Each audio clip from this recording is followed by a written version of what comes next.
आप देख रहे हैं श्रेष्ठ भारत, आपके साथ मैं हूं कनिका। देश की फिजाएं सर्द होती जा रही हैं और चुनावी माहौल गर्म, और यही वजह है कि चुनावी साल आने से पहले सियासी दलों में छींटाकशी तेज होती जा रही है। एक तरफ केंद्र की सत्ता पर काबिज एनडीए गठबंधन है, तो दूसरी तरफ नया नवेला इंडिया महागठबंधन है। दोनों के बीच सियासी वार पलटवार जारी है और अब इस घमासान में कुछ बाहरी तत्वों की भी एंट्री हो गई है, जिनका चुनाव से कोई सीधा सरोकार तो नहीं है, लेकिन हाँ, ये चुनाव को प्रभावित करने का मादा जरूर रखते हैं।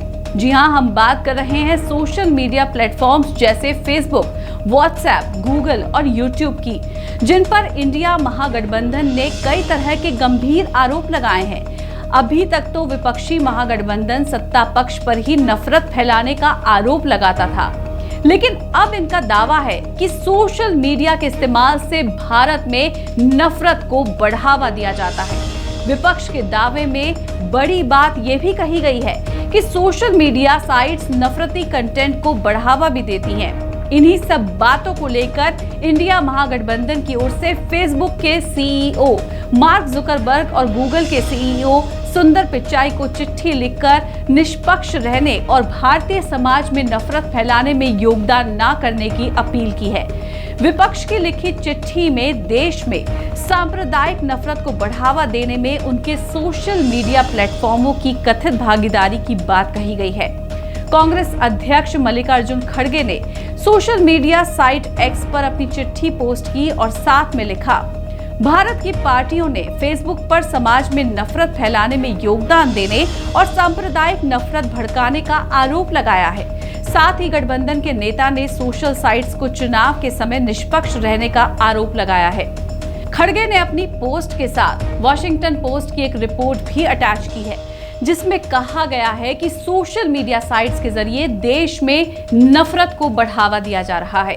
विपक्ष ने जुकरबर्ग को लिखी चिट्ठी में इस बात पर जोर दिया है कि इंडिया गठबंधन में 28 राजनीतिक दल शामिल हैं, जो मिलकर विपक्षी गठबंधन की अगुवाई करते हैं। इस गठबंधन में शामिल राज्यों की देश के 11 राज्यों में सरकार है, जो टोटल इंडियन वोटर्स में आधों का प्रतिनिधित्व करते हैं।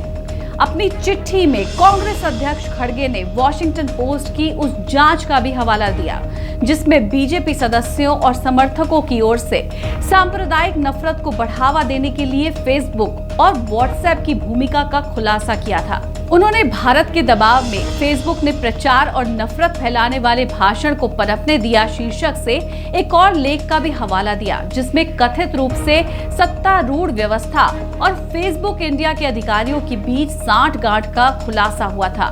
पार्टियों ने मेटा पर सत्ताधारी पार्टी की सामग्री को बढ़ावा देने के दौरान एल्गोरिदम मॉडरेशन और विपक्षी नेताओं के कंटेंट को दबाने का भी आरोप लगाया था। अपनी चिट्ठी के जरिए खड़गे ने सोशल मीडिया साइट्स को दोहराते हुए कहा कि उन्हें अपनी निष्पक्षता बनाकर रखनी चाहिए और खास तौर पर चुनाव के दौरान इसका पालन करना चाहिए। इसके अलावा खड़गे ने देश के लोकतंत्र में इस तरह की साइट्स का इस्तेमाल और उनके अधिकारियों की सत्ता के साथ मिली भगत की भी आलोचना की। इंडिया गठबंधन ने ये डिमांड की है कि फेसबुक और व्हाट्सएप ये सुनिश्चित करें कि उनके प्लेटफॉर्म का भारत में नफरत फैलाने के लिए इस्तेमाल ना किया जाए। सोशल मीडिया साइट समाज में शांति के दुश्मनों की मदद ना करें और लोकतांत्रिक मूल्यों का पालन करते हुए अपनी जिम्मेदारी का पालन करें। वहीं आपको बता दें कि कांग्रेस अध्यक्ष मल्लिकार्जुन खड़गे ने मार्क जुकरबर्ग के अलावा गूगल के सीईओ सुंदर पिचाई को भी चिट्ठी लिखकर वॉशिंगटन पोस्ट के एक आर्टिकल का हवाला दिया, जिसमें यूट्यूब ने भारतीय मुसलमानों पर हमले की लाइव स्ट्रीमिंग करने वाले यूट्यूबर को अवार्ड दिया था। खड़गे ने यूट्यूब पर बीजेपी सदस्यों और समर्थकों की तरफ से नफरती, सांप्रदायिक रूप से विभाजनकारी संदेश फैलाने और हमारे समाज को बांटने का आरोप लगाया था। इसके अलावा सत्ता पक्ष के नेताओं के कंटेंट को प्रमोट और विपक्षी नेताओं के कंटेंट को दबाने का भी आरोप लगाते हुए गूगल और यूट्यूब से आगामी चुनाव में निष्पक्ष रहने की मांग की है। इंडिया गठबंधन की इस चिट्ठी और सोशल मीडिया समेत देश की सरकार पर बड़े बड़े आरोप लगाने के बाद बीजेपी की इस पर क्या प्रतिक्रिया सामने आती है, ये तो आने वाला वक्त ही बताएगा। लेकिन इतना तो तय है कि अब बीजेपी के नेता और प्रवक्ताओं की टोली इस मामले को इतनी आसानी से जाने नहीं दे सकती, क्योंकि कांग्रेस अध्यक्ष ने अपनी पोस्ट में सत्ता पक्ष पर देश में बंटवारे और नफरत फैलाने जैसे कई गंभीर आरोप लगाए हैं। इसका जवाब तो मिलेगा ही, जो आने वाले दिनों में चुनावी सरगर्मियों को और बढ़ा सकता है। अभी के लिए बस इतना ही, मुझे दीजिए इजाजत और आप देखते रहिए श्रेष्ठ भारत। नमस्कार। श्रेष्ठ भारत पर खबरों से जुड़े रहने के लिए चैनल को सब्सक्राइब करें, बेल आइकन दबाएं और देखते रहें श्रेष्ठ भारत।